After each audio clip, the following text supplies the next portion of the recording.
우리 하나님의 말씀은 오늘은 시편 15편입니다. 할렐루야.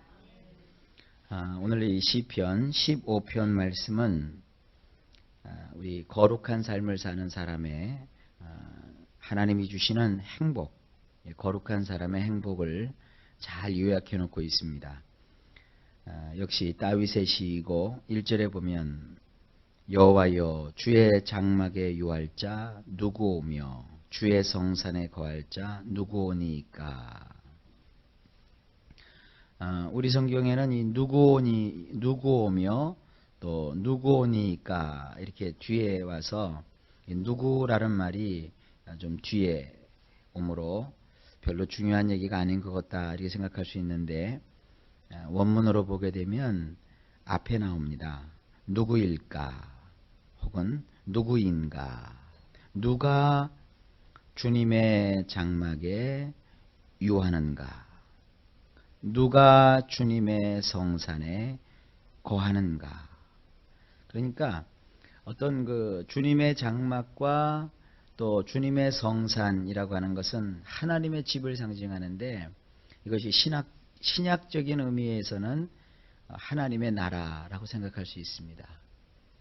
그러니까 우리가 하나님의 말씀을 볼 때 어떤 분은 자꾸 이렇게 율법적으로 접근하게 돼요. 율법적으로 접근하게 되면 내가 뭘 해야 되지?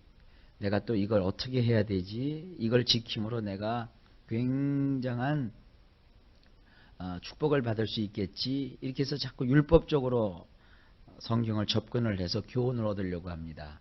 그러다 보면 다분히 우리의 인생이 꼭 쇠사슬에 얽매인 것 같은 삶을 살게 됩니다. 두 번째로는 복음적인 접근법이 있습니다. 복음적인 접근법이라고 하는 것이 뭔가, 하나님의 말씀을 볼 때마다 그렇구나, 그런 거구나 하고 자꾸 하나님의 말씀을 보면서 그 말씀의 교훈 속에서 자꾸 자기를 발견하고 깨닫는 거예요. 무슨 얘기냐면, 하나님 나라를 우리가 들어가려면 이렇게 해야 된다, 저렇게 해야 된다, 이것도 해야 된다, 저것도 해야 된다, 그러면 끝없어요. 그러나 내가 정말 하나님 나라를 지금 들어가는 삶을 살고 있는 거구나. 그렇구나. 그래서 내가 그렇게 생각을 했었구나. 그래서 내가 이렇게 살려고 자꾸 내 마음속에 이런 마음이 드는 거구나. 내가 이러한 열정을 자꾸 그래서 가지게 되는 거구나. 이렇게 깨닫는 거예요. 굉장히 다릅니다. 이미 하나님은 우리를 어떻게 해서든지 고르고 섞어가지고 할 수만 있거든 한 사람이라도 천국에 못 가게 하려고 하시는 게 아니라, 하나님께서 우리를 만세 전부터 하나님 나라의 백성으로 합당히 여기시고 택하셔서 우리를 위해서 자기 아들을 아끼지 아니하고 보내주시고, 하나님의 아들이신 예수 그리스도께서 우리를 위해서 기꺼이 죽음을 죽으셨어요. 십자가에서 피 흘려 죽으셨고, 십자가에 오르시기 전에 채찍에 맞으셨고, 고난을 받으셨고, 능욕과 멸시를 받으셨고, 그 참혹한 십자가에서 모든 걸 다 주셨단 말이에요. 그것은 바로 나와 같이 불의하고, 나와 같이 사악하고, 나와 같이 연약한 자를 하나님께서 나의 행위로 말미암아 나를 건지려고 하신 것이 아니라 은혜를 주셔서 건져내시기 위해서 그렇게 하신 거란 말이에요. 그래서 우리가 십자가까지 나가기 위해서 이렇게 하고 저렇게 하고 하는 것이 아니라, 십자가 앞에 가서 그 주님의 피 흘리심을 바라보면서 어째서 저러셨을까? 바로 나를 구원하시려고 그러시는 거구나. 어째서 그렇게 맞으셨을까? 그래, 나를 치료하시려고 그러신 거였구나. 어쩌면 그렇게 주님께서 참으셨을까? 그래, 억만 가지보다도 더 많은 나의 이 많은 죄를 하나님이 담당하시려고 그렇게 하신 것이구나. 나의 행위로는 내가 건짐을 받을 수 없고, 나의 의로운 행실로는 하나님 앞에 설 수 없으니까, 하나님은 사랑이 많으시고 은혜가 넘치셔서 나 같은 자를 건지시기 위해서 독생자 예수님을 그렇게 참혹하게 십자가에 못 박아 죽이신 것이구나.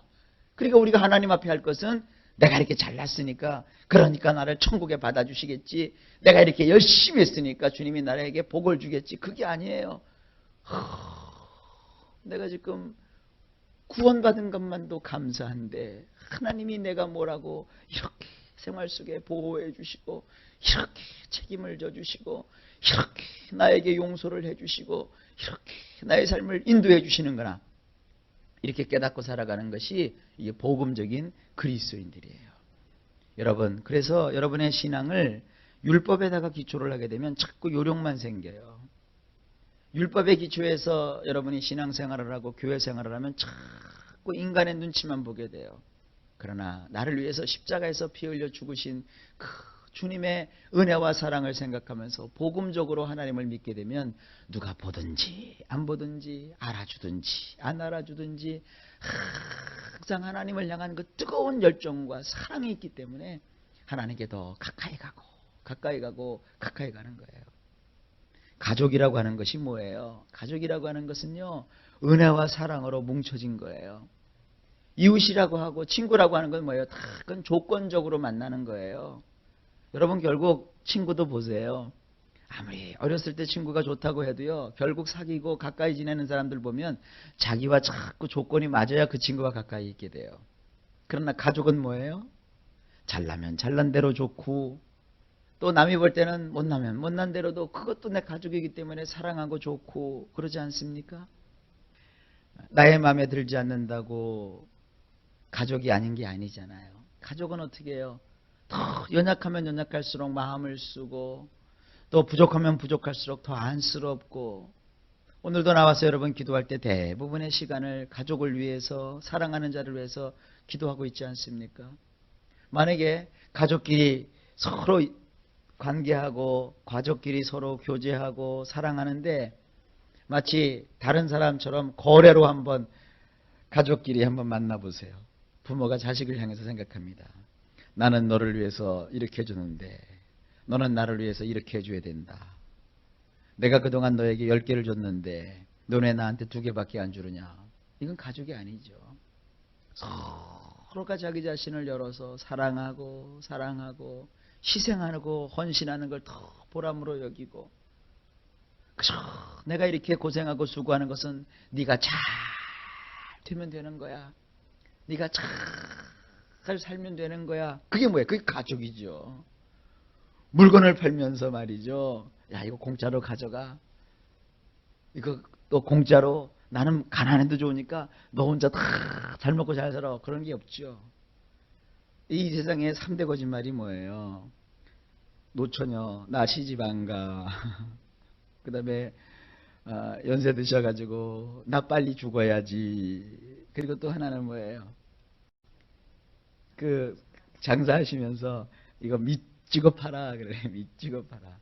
믿지면 왜 장사를 해요? 안 돼요. 장사를 하면 장사해서 이문을 남겨야 하나님 앞에 11조도 하지요. 감사헌금도 하지요. 집세도 내지요. 그렇죠? 가게세도 내야 될 거 아니에요. 그리고 가게도 확장해야 되잖아요. 그러니까 사업이라는 거, 장사라는 것은 남겨야 돼요. 자선사업도 여러분 남기잖아요. 교회들이 운영이 어렵고 또 헌금이 잘 안 들어오고 그러니까 서울은 제가 잘 모르겠어요. 이렇게 지역교회, 지방교회로 내려가다 보면 거기는 목회자들이 복지사업을 한다고 그래요. 복지사업을. 왜 그렇게 열심히 하느냐?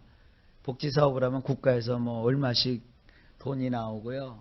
뭐 하면은 또 뭐가 나오고요. 그래가지고 교인들이 없어도 그 복지사업만 한번 하면 목사님들이 생활이 되니까 그걸 한다는 거예요. 그리고 그런 세미나를 해요. 그래서 저는 그런 세미나에 아예 가지를 않아요. 목회자가 하나님 앞에 기도해서 하늘에서 만나를 주시면 먹고 뭐 그래야 되는 거지. 그냥 그게 싫더라고요. 그런데 그런 복지사업도 하다못해 이문이 있어야 하는데 이 세상은 그렇잖아요. 하지만 하나님 앞에서는 그런 이문을 따지고 그렇게 하는 게 아닙니다. 하나님하고는 여러분 이렇게 이문을 따지고 하는 것이 아니라 사랑의 관계예요. 그러니까 오늘 여기 본문 말씀도 보면 이런 사람만이 하나님의 장막에 거하고 이런 사람만이 천국에 가고 이런 사람만이 하나님 나라에 들어가니까 이렇게 꼭 살아야 된다. 첫째, 둘째, 셋째, 넷째 그게 아니라는 거예요. 오늘 이 말씀을 보니까 누가 주의 장막에 사는 사람인가? 누가 주의 성산에 거하는 사람인가. 그러니까 그 주의 장막과 주의 성산이 지금 텅 비어가지고 거기에 입주할 사람들을 지금 추첨해서 뽑는 게 아니에요. 이미 그 주의 성산과 주의 장막에 거하는 사람들을 이렇게 들여다보니까 그 속에서 사는 사람들은 이렇게 살더라 이거예요. 그러니까 여러분, 우리가 장차 천국에 들어가지만 주님께서는 뭐라고 하셨어요? 하나님의 나라는 여기 있다 저기 있다 하는 것이 아니라 바로 너희 속에 안에 있다 그랬잖아요. 그러니까 우리는 지금 하나님의 나라를 우리 속에 모시고 하나님의 나라를 우리 속에 받아들이고 우리가 살아간단 말이에요. 그러니까 주의 성산에서 사는 자, 주의 장막에서 사는 자가 누구예요? 바로 여러분 자신이란 말이에요. 내가 하나님의 지금 장막에서 살고 하나님의 성산에서 사는데, 그래서 이렇게 누가 와서 우리 속을 들여다보니까 우리 안에 천국이 있잖아요. 그 안에 천국을 모시고 사는 사람은 도대체 어떻게 사는가? 그러니까 지금 사실은 이 시편 15편 말씀은 내가 이렇게 살아야지 하는 게 아니라 여러분이 지금 요 말씀대로 지금 살고 있단 말이에요. 요 말씀대로 살고 있지 않으면 아직 하나님 나라 속에 여러분 들어와 있지도 않고 주님과는 관계가 없는 사람이에요. 극하게 말하면. 그러니까 이것은 여러분 자신의 거울이에요. 거울. 거울을 보면 다 보이죠? 눈도 보이고 코도 보이고 입술도 보이고 눈썹도 보이고 귀망울도 보이고 다 보이죠? 오늘요 시편 15편 말씀은 여러분이 이렇게 살아야 된다라는 율법이 아니라 여러분 자신의 삶의 모습이에요. 그래서 이런 모습이 좀 부족하면 고치면 되는 거죠. 아침에 여러분들이 여성분들이 화장을 하잖아요. 화장을 하는데 눈썹이 이렇게 지워져서 한쪽이. 왜 이렇게 눈썹 밀어고 눈썹 없는 사람들도 있잖아요. 눈썹이 없어요. 근데 딱 보니까 없네. 그리고 나가요? 없으니까 어떻게 해요? 고치고 그리죠. 잠에서 이제 막 해서 외출을 하려고 보니까 눈곱이 이렇게 탁 깨져 있어요. 내가 보면서 눈곱 껴 있구나. 이건 내 팔자야. 그리고 나가요? 눈곱을 탁 띄우고 눈이 빨갛게 충혈됐으면 눈약을 넣어서 충혈된 거를 막고, 그래서 여러분들이 가장 아름답게 꾸며서 하루를 또 시작하시잖아요. 하나님의 백성, 하나님의 나라에 사는 우리들은 오늘 이 시편 15편을 보면서 여러분 자신을 이렇게 점검해 보는 거예요. 제가 짤막하게 말씀을 드릴게요. 과연 여러분 속에 이런 게 있는가 한번 봅시다. 첫째, 정직하게 행하여. 이 정직이라고 하는 것은 우리 성경으로 보면 뭐 이렇게 정직하다 이렇게 돼 있는데 원문으로 보면 뭐냐면 성실하게 사는 거예요. 성실하게. 영어로는 integrity라고 해요. 아주 성실하게 걸어 다녀요. 성실하게 이렇게 다녀요. 예수를 믿으면 이런 성실성이 마음속에 주어져요. 성실하게 살고 싶어요. 그런 마음이 있지요? 그 다음에 공의를 일삼아요. 이 공의를 일삼는다고 하니까 참 어려워요. 의로운 것을 자꾸 행하려고 해요. 좋은 일을 행하려고 해요. 그러니까 우리가 자꾸 어떻게 해요? 회개하잖아요. 회개가 뭐예요? 나쁜 걸 버리고 좋은 걸 자꾸 가지려고 하지요. 그러니까 이것이 우리의 삶의 모습이에요.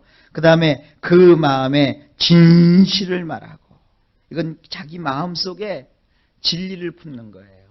자기 마음속에 진리를 품고 늘 이 진리를 말하게, 진실을 말하려고 해요. 예수 안 믿는 분들, 하나님이 없는 사람들은요 진리를 말하지 않아요. 항상 꺾어서 말하죠. 예수 믿는 사람들이 세상 사람들을 이렇게 예수 믿는 사람처럼 대하다가는요 어떻게 돼요? 그냥 당해요. 그러니까 주님이 그걸 아시고 뭐라고 하셨어요? 너희는 비둘기처럼 순결해야 되지만 뱀처럼 지혜로워라. 요즘 산에 가도요 미친 뱀이요 이렇게 나와갖고 돌아다니는 거 하나도 못 봐요. 이미 뱀은요 겨울이 오기 전에 낙엽이 질 무렵에 다 월동 준비를 하고 다 땅속으로 다 들어가요. 지금은요 산에 가서 아무리 뱀을 찾으려고 해도요 뱀이 없어요. 꼭꼭 숨었어요. 그게 지혜예요. 그래서 그런 지혜를 배우라는 거예요. 뱀이라고 하는 것이 흉측한 그 사탄을 상징하는 그런 모습이 아니라 뱀이라고 하는 짐승이 자기의 그 때를 알아서 더위를 피할 줄 알고 추위를 피할 줄 아는 그 한낱 미물이라도 그러잖아요. 그러니까 우리가 예수 믿는 사람들도 이 세상을 살면서 그렇게 지혜로운 마음을 가지셔야 됩니다. 나는 깨끗하게 살고 나는 성실하게 살고 나는 거짓말을 하지 않고 사니까 다 내 마음 같을 거야, 그러지 마세요. 그래서 예수 믿는 분들은 더 하나님 앞에 신중하게 기도를 해야 되고 어떤 일을 벌이기 전에 먼저 하나님께 여쭈어야 되고. 왜? 우리가 너무 무지하니까, 너무 세상이 악하니까. 그러니까 여러분들이 그렇게 물어보고 알기 위해서 하나님께 나와서 기도하잖아요. 그러니까 우리가 이 세상에서 마음의 진실을 말하며 살으려면 기도 생활이 꼭 필요한 거예요. 기도도 하는데 기도에도 방법이 있습니다. 잠언에 보게 되면 그 마음에 율법을 품지 않고, 다시 말해서 하나님의 말씀을 품지 않고 드리는 기도는 가증하다 그랬어요.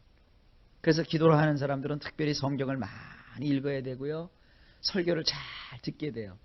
여러분 만약에 성경을 모르고 설교 시간에 이게 설교를 안 듣고 하나님 말씀을 모르면 기도해도 할 게 하나도 없어요. 할 말이. 밥 주세요. 잘 살게 해주세요. 잘 먹게 해주세요. 건강하게 해주세요. 끝. 할 게 아무것도 없어요. 그러나 그 마음속에 진리를 품게 되면요, 기도 시간에 할 얘기가 얼마나 많은지 몰라요. 주님이 하신 그 아름다운 일, 주님이 주시는 그 놀라운 축복, 주님이 행하시는 그 위대한 일들에 대해서 우리가 주절주절 주님 앞에 말하는 거예요. 그러니까 우리 안에 진리를 두었으니까 우리가 입을 열어서 그 진리를 말하게 되잖아요. 그래서 그렇게 살다 보면 만나도 성도들을 자꾸 만나게 되고, 만나서 우리가 입을 열면 세상 사람들은 술 얘기하고요, 자기가 뭐 살고 있는 자식 자랑, 뭐 돈 자랑, 하다못해 뭐 별거 다 자랑해요. 요즘은 사람들이 자기가 키우는 똥개 자랑 막 그냥. 그 어딘가요? 기차 타고 올라다 보니까 그 스펀지인가 거기서 뭐 해주는 거 있더라고요. 사람들이 그 개들을 너무 귀하게 키우니까 만약에 주인이 어려움에 처했을 때 그 귀하게 키운 개가 주인을 구해낼까? 구해내긴 뭘 구해내요. 어려움에 처하니까 개들은 다 도망가요. 그러니까 이 개 같은 거를 사람 키우듯이 키워놓으면요, 나중에 그 개가 하나도 도움을 안 해줘요. 그러니까 개 키울 능력이 있으면 사람 키우라 이거예요. 사람 키우라. 사람에게 투자하고 사람을 위해서 기도하고 사람을 섬겨보세요. 그러면 결국 그 사람이 자기를 도와주는 큰 도움이 되는 거예요. 어쨌든 우리 안에 이 진리를 품고 진리를 말하잖아요. 이게 여러분의 모습 아니겠습니까? 그 다음에 3절, 그 혀로 참소치 아니하고. 이 참소한다는 건 뭐냐면 상대방을 말이게 무너뜨리는 거예요. 무너뜨리는 거. 그러니까 상대방을 막 말로서 상대방을 막 무너뜨리게 하는 거, 그런 거 우리 안 하잖아요. 그렇게 하려고 하다가 하나님 앞에 회개하게 되고 돌이키게 되고, 내가 왜 또 그 말을 해서 상대방에게 상처를 줬을까? 내가 왜 그 말을 해서 상대방을 이렇게 힘들게 했을까? 아유, 내 입이 주착이야. 왜 이러는지 모르겠어. 자꾸 그러면서 하나님 앞에서 자기 자신을 조금씩 돌이키고 바꾸어 가잖아요. 그 다음에 그 벗에게 행악지 아니하며. 이 벗이라고 하는 것은 자기의 그야말로 친구예요. 자기 친구. 자기 친구에게 악을 행치 않아요. 되게 그 사기를 당하면 말이죠, 생판 모르는 사람한테 큰 사기를 당하는 경우가 거의 없어요. 친구한테 사기당하고 말이죠, 또 형제간에 사기당하고 그래요. 그래서 작은 사기는 다른 사람한테 당해도 큰 사기 같은 거면 가까운 사람들한테 당해요. 동업하자 그랬다가 나중에 보니까 친구가 나를 그냥 이용해 먹고 말이죠. 이런 게 얼마나 세상에 많은지 몰라요. 근데 우리는 안 그러잖아요. 우리 예수 믿는 사람들은 친구가 있으면 위해서 기도해주고 막 안쓰러워해주고. 그러니까 이 세상에 이렇게 친구를 안쓰러워해주고 친구를 진정으로 위해주는 기독교인들이 없다면 이 세상은 금방 지옥으로 바뀔 거예요. 지옥이 달리 있는 게 아닙니다. 예수 믿는 사람이 없어져 버리면 세상이 지옥이 돼요. 그 다음에 여기 그 이웃을 회방치 아니하며, 여기서 나오는 이웃이라고 하는 것은 친구보다는 조금 먼 이웃을 뜻해요. 이웃을 여기 회방치 않아요. 이 회방하다라고 하는 것은 막 걸고 넘어지는 거예요. 막 이겨놓는 거예요. 근데 우리는 그렇게 하지 않아요. 그 다음에 4절에 그 눈은 망령된 자를 멸시해요. 이 망령된 것은 뭡니까? 악을 행하기를 좋아하고 그릇되게 행하고 나쁜 일을 도모하고 이런 사람들을 우리는 어떻게 해요? 멸시한다는 것은 뭐냐면 미워한다는 뜻이에요. 우린 그런 사람들을 미워하고 그런 사람들을 불쌍히 보잖아요. 그 다음에 여호와를 두려워하는 자를 존대해요. 여러분, 우리가 신앙을 갖게 되면 돈 많은 사람 그렇게 부럽지 않습니다. 뭐 성공했다는 사람 그렇게 부럽지 않습니다. 하나님의 사랑을 듬뿍 받는 사람이 가장 부러워요. 얼마나 저 사람 저렇게 하나님을 옳게 이렇게 잘 섬길까? 어쩜 저렇게 기도를 잘할까? 어쩜 저렇게 하나님께서 주시는 은사가 귀할까? 우리 그런 걸 굉장히 존경하고 존대하잖아요. 특별히 여러분 신앙이 좋으면 하나님을 경외하는 사람들 보면 교회에서 특히 하나님의 종들을 그렇게 섬기기를 다해요. 이렇게 신앙생활을 해보고 목회를 해보면 주의 종과의 관계가 진실한 사람들은요 하나님 앞에서도 그래요. 근데 어떤 분들은 이렇게 조금 뭐라고 할까요? 주의 종을 하면서도 좀 이용당하는 그 느낌이 들 때가 있을 때가 있어요. 자기가 막 혼쭐이 나서 자기 국가 석잔에는 와갖고는 목사님 이러다가 이제 형편이 좀 풀리면 넌 누구야? 이런 사람들이 있어요. 그런 걸 볼 때 조금 목사로서 좀 서운할 때가 있어요. 하나님한테도 그렇게 하더라고요. 보니까 일이 있을 때만 나와갖고 막 하나님한테 이렇게 해달라 그러고. 그래서 우리 하나님 마음이 좋으셔요. 그렇게 해달라 그러면 또 해주시고 또 해주시고 또 해주시거든요. 근데 우리 인간으로서는 그렇지 않잖아요. 근데 우리가 하나님을 알고 믿으면 어떻게 돼요? 하나님을 섬기는 일에 있어서나 하나님에게 속해 있는 사람들에게 대하는 것이나 이게 얼마나 똑같은지 몰라요. 여러분 신앙 좋다는 것은 말이죠. 하나님만 나만 잘 믿으면 된다 그게 아니에요. 이렇게 하나님에게 속해 있는 사람, 하나님의 일을 하는 사람들을 극진하게 이렇게 해준단 말이에요. 우리가 그런 마음이 있지 않습니까? 그 다음에 그 마음에 서운한 것은 해로울지라도 변치 아니하고. 이럴 땐 돈 얘기를 해야 사람들이 이해를 잘해요. 하나님 나 이거 해주시면요 하나님 앞에 내가 1억을 바칠게요. 그래서 이제 막 했는데 일이 자꾸 되어가. 1억이라는 돈이 굉장히 커요. 그래서 조금 좀 줄였으면 좋겠다. 그래서 하나님 좀 마이너스 좀 해주시죠. 보너스 좀 해주시죠. 그래서 어느 날 보니까 1억이 이제 5천만 원으로 톡 줄어들었어요. 자기 마음에. 그리고 막상 그 일이 됐어요. 그러면 또 5천만 원을 하려고 그러면 마음이 벌써 벌벌벌 떨려. 그래서 그것이 1,000만 원으로 탁 줄어요. 야, 그래도 이게 큰 돈인데 이걸 내가 그냥 하면 안 되겠다. 그리고 집안하고 상의를 하니까 나중에 1억을 바치려는 사람이 하나님 앞에 딱 헌금 올리는 거 보니까 10만 원 딱 올리고 끝. 그렇다고 하나님이 뭐 벌 주고 그러시지는 않아요. 하나님 앞에서 서운한 것을 해로울지라도 그건 지켜야 되거든요. 그러니까 서운하는 것도 조심해야 되지만 서운한 것을 지키는 것은 더 신중해야 되는 거예요. 그런데 어쨌든 우리는 하나님 앞에서 서운한 것을 신실하게 지키려고 하잖아요. 신앙 있는 사람들은. 저는 주변에서 그런 사람들도 많이 봤어요.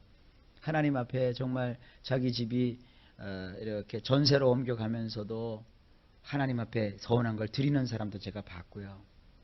또 자기가 정말 어떤 불이익이 있는데도 불구하고 그걸 포기하는 사람도 제가 봤고요. 어떤 사업하는 분인데 절간에서 공사 수주가 들어왔대요. 그거 하면은 5억인가 6억을 벌을 수 있는 돈이래요. 그런데 자기가 신앙생활을 하고 성령을 체험하고 나니까 절간 가서 그거 공사해줘서 6억인가 5억을 벌어들이면 자기는 좋지만 절이 번성하잖아요. 자기가 안 해도 다른 사람이 물론 하겠다 이거죠. 그러나 그 절이 번성하는데 자기가 기여하고 싶은 마음이 조금도 안 들더래요. 그러니까 그 공사를 취소했대요. 그 이유 때문에. 야, 그게 얼마나 귀해요. 그거는요, 자기가 무슨 일을 잘 돼갖고 하나님 앞에 1억 갖다 바치는 것보다도 더 큰 믿음이에요. 바친 건 하나도 없다 할지라도 그 손해가 아니에요. 왜냐하면 자기는 하나님을 믿는 것부터 시작을 해서 하나님을 믿고 나서부터 뭐라고 생각을 했냐면 나는 정말 하나님께 영광 돌리는 삶을 살아야 된다. 이걸 가지고 있는데 그건 영광이 안 된다고 자기가 판단을 한 거예요. 그래서 자기가 딱 그걸 끊었어요. 그래서 참 그런 성도가 있는 것이 참 감사하고 또 그렇게 결단한 그 사람이 참 대단해 보이고 그 사람을 그렇게 주관하신 하나님이 너무너무 놀라우신 분이세요. 여러분, 이것이 뭐예요? 예수 믿는 사람의 모습이에요. 그 다음에 마지막으로 5절에 별리로 대금치 아니하며, 이 별이라고 하니까 뭐 이자놀이 하는 거 아니냐 그러는데 그런 뜻이 아니에요. 이 별이라고 하는 것은 말이죠, 그 말 뜻이 그 원문을 보게 되면요, 이렇게 갈기갈기 이렇게 찢어 놓는 거예요. 갈기갈기 찢어 놓는 거. 상대방을 물질적으로 갈기갈기 찢어 놓는 거예요. 그의 인생을 아주 해를 주어 가지고 이게 폭삭 주저앉혀 놓는 그런 것들이 이런 별리로 대금한다, 이런 뜻이에요. 그러니까 우리가 인생을 살면서 우리 예수 믿는 분들 그렇게 하지 않잖아요. 그 다음에 뇌물을 받고 무죄한 자를 해치 아니하는 자다. 뇌물을 받고 우리가 그르치지 않습니다. 부정과 부패 사건이 일어날 때 기독교인들이 꼭 껴요. 통계상. 그런 분들은 말만 기독교인이죠. 우리 예수 믿는 사람들은 뇌물 받고 움직이고 그러지 않습니다. 그래서 항상 어떤 큰 공사를 하거나 그런 거 할 때는 예수 믿는 사람들이 있기 때문에 진실을 얘기하면 어떤 때는 뇌물을 통하지 않고도 진실이 통할 때가 있어요. 그러니까 도저도죄 하나님이 우리를 돕는 사람을 만들어 놓으셨으니까 믿고서 자꾸 이게 뇌물부터 챙기지 마세요. 우리는 뇌물을 받고 무지한 자를 해야 하는 그런 일들을 하지 않습니다. 자, 이런 일을 행하는 자는 어떻게 해? 영영이 요동치 아니하리라. 이 요동한다는 것은 쥐고 흔든다는 거거든요. 하나님은 그의 인생을 이게 흔들리게 하지 않는다는 것이죠. 자, 이걸 어떻게 적용합니까? 예수를 믿는 사람, 하나님의 나라 속에서 나라를 그 마음속에 품고 사는 사람은 결국 뭐예요? 이러한 삶의 모습이 있기 때문에 하나님이 그의 인생이 요동치 않게, 흔들리지 않게 하신다는 거예요. 여러분, 여러분의 인생은 이제 흔들리지 않습니다. 열심히 하나님께 나와서 기도하고 하나님을 더 사랑하시고 섬기시면 이 시편 15편에 있는 이 말씀 하나가 우리에게 그대로 드러나는 것을 여러분이 보게 될 것이고, 그리고 우리의 인생이 절대 흔들리지 않는 이런 축복이 넘치는 걸 믿으시길 바랍니다. 오늘 시편 15편을 하나님의 나에게 주시는 거울이다 이렇게 생각하시고 이 말씀을 더 사모하시고 묵상하시기를 주의 이름으로 축복합니다. 오늘도 복된 하루가 될 줄로 믿습니다. 하나님이 도와주시고 큰 은총을 베풀어 주시기를 바랍니다.